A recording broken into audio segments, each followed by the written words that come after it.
ఈ పాండవులు 5గురు కుంతి కూడా ప్రతిరోజు భిక్షాటన చేస్తున్నారు. ఎవరండి? ఏ సామాన్యమైన వ్యక్తులా? ఏ వెయిటింగ్ లిస్ట్ కన్ఫర్మ్ అవ్వకపోతే ఉపద్రవం వచ్చిందంటాడు. ఓ రోజు 2 గంటలు కరెంటు పోతే అయ్యి బాబాయ్ చచ్చిపోతున్నానంటాడు. మిక్సీ ఇంట్లో పాడైపోతే చచ్చిపోయామంటాడు. సిలిండర్ అయిపోతే చచ్చిపోయామంటాడు. ఏదో ఆఫీస్కి వెడదాం అనుకునే వేళకి మోటార్ సైకిల్ టైర్ పంచర్ అయి కనపడితే చచ్చిపోయామంటాడు. రోజు ఎన్ని మాటలు చచ్చిపోతాడు. అక్క చిన్న చిన్న చిన్న చిన్న పెన్న కనపడకపోతే చచ్చిపోయాం. అన్నిటికీ చచ్చిపోయాం. పక్కవాడిని చచ్చిపోయాం.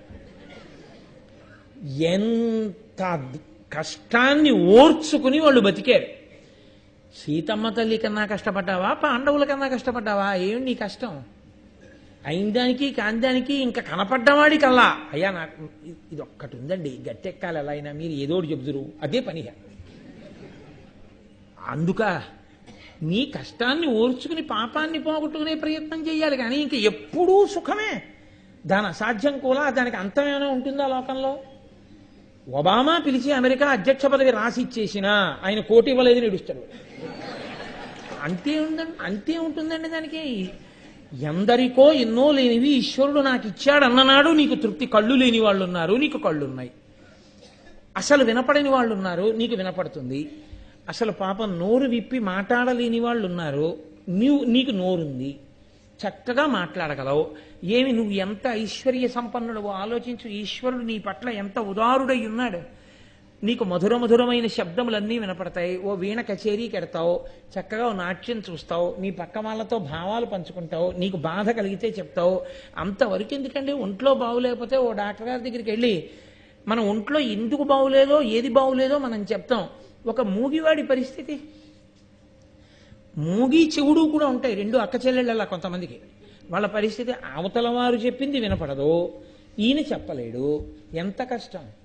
నేను సామర్లకోట వెళ్ళే రోజుల్లో, సామర్లకోటలో ఉద్యోగం చేసే రోజుల్లో సామర్లకోట ఎడుతుంటే నాతో పాటు కొంతమంది మూగి చెవుడు ఉన్న పిల్లలు ఎక్కేవారు. అక్కడ ఎందుకు మరి చదువుకోవడానికి వెళ్ళేవారో ఏమో నాకు తెలీదు.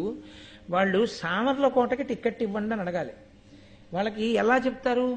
సామర్లకోటకి టికెట్ ఇవ్వండి అని చెప్పలేక కండక్టర్ వచ్చి ఎక్కడికి అంటే అనేవారు వాళ్ళు.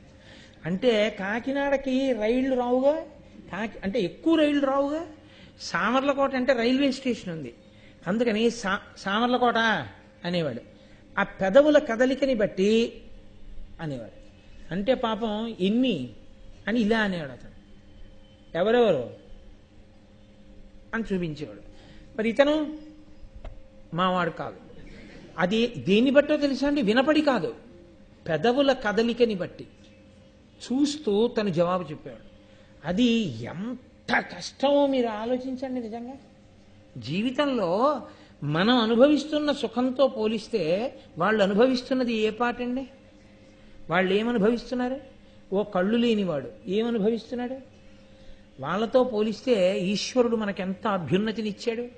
నీకు కళ్ళిచ్చాడు, చెవులిచ్చాడు, నోరిచ్చాడు, ఓ మంచి ఉద్యోగం ఇచ్చాడు, ఆ ఉద్యోగం చెయ్యడానికి కావలసిన శక్తినిచ్చాడు, నెలకి చక్కగా బెళ్ళకుడు వల్లే ఓ 25,000 30,000 జీతం ఇస్తున్నాడు, శుభ్రంగా తిన్నది జీర్ణమయ్యేట్టు చేస్తున్నాడు.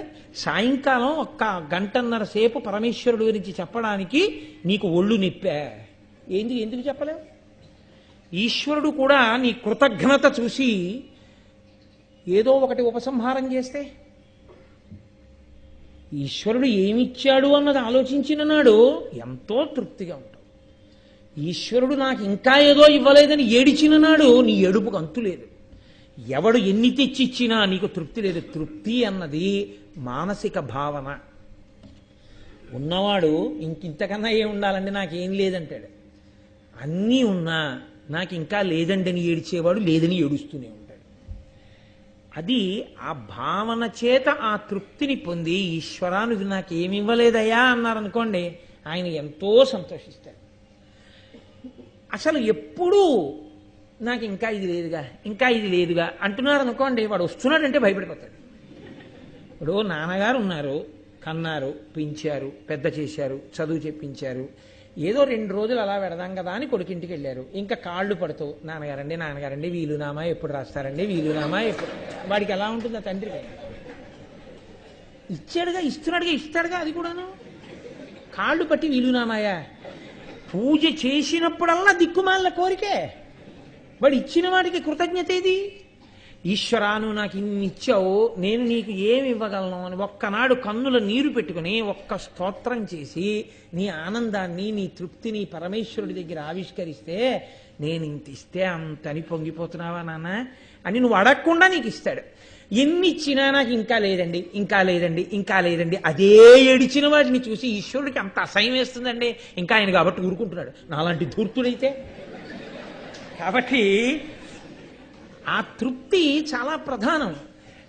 మహాభారతంలో దేనికి మహానుభావుడు ఋషితుల్యుడైన నన్నయ్య గారు ఇస్తున్నారంటే, లేదని ఏడవకు, కష్టాన్ని ఓర్చుకోవడంలో పాండవులు భిక్షాటన చేశారు. నీకంత కష్టం ఏం రాలేదు, నువ్వేం బెచ్చం ఎత్తుకోవట్లేదుగా, ఎక్కడికి వెళ్ళి నువ్వెందుకంత బెంగెట్టేసుకుంటావు?